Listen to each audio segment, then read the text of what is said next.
Do you think that people that oppose you have a right to know that you represented the judge? We make so many friends here at Dolcefino Consulting. All right, well, have a good day. Especially with family lawyers, like this guy making a beeline from the Montgomery County Courthouse to his office on Simonton Street. Y'all you're gonna push me? Alan, come on. Wait. Seconds before, some of his lawyer buddies tried to block a side stairwell door inside the courthouse to stop us. I mean, we can do this all day. It's not the first time. It was all part of a plan to protect this guy, Conroe lawyer Steve Jackson, who has ignored our request to talk for months. Because I have talked to other attorneys and they're like, no attorney wants to go up against Steve Jackson. They know they're not going to get a win. They call Jackson the king of Montgomery County family law, and he's busy, especially in the 418th District Court, Judge Tracy Gilbert presiding.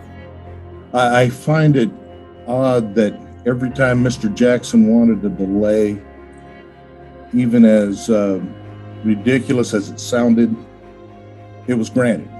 Brett Glover went through a divorce in Gilbert's court. Steve Jackson was the lawyer on the other side, and it didn't go well. But there was something Glover didn't know. Mr. Jackson, Dolcefino Consulting just want to ask you a couple questions. Steve Jackson has been a personal lawyer for Judge Gilbert going back more than a decade. Glover didn't know about the headlines that began back in 2010, a lawsuit over paternity and 17 years of back child support.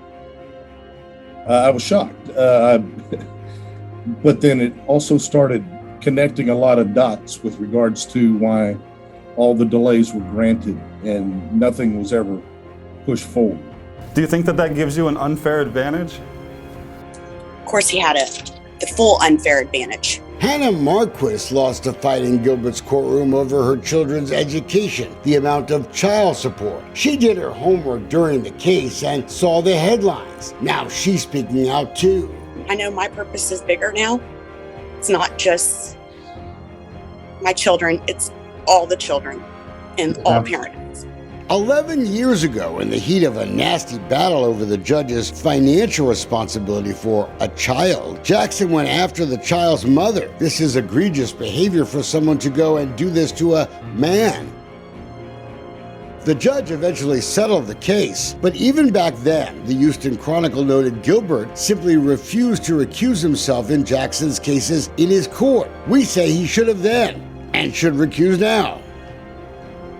Dolcefino Consulting is now often engaged to investigate and expose the relationships of judges and lawyers and experts too in family law cases.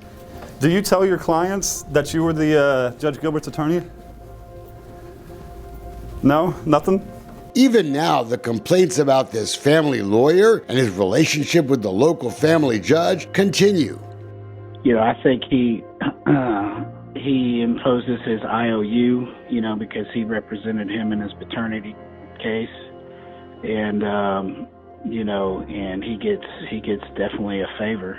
Tracy Gilbert has been on the bench in Montgomery County since 2008, nearly 14 years. Since 2017, Jackson has fought over 80 cases in Gilbert's court. But just how many people desperately fighting for custody of their children know about this relationship? That's a problem too. That was never brought up to us and was never mentioned in the time of the case. And I believe it should be up for judicial review because of the fact that, there was a conflict of interest and the judge didn't recuse himself.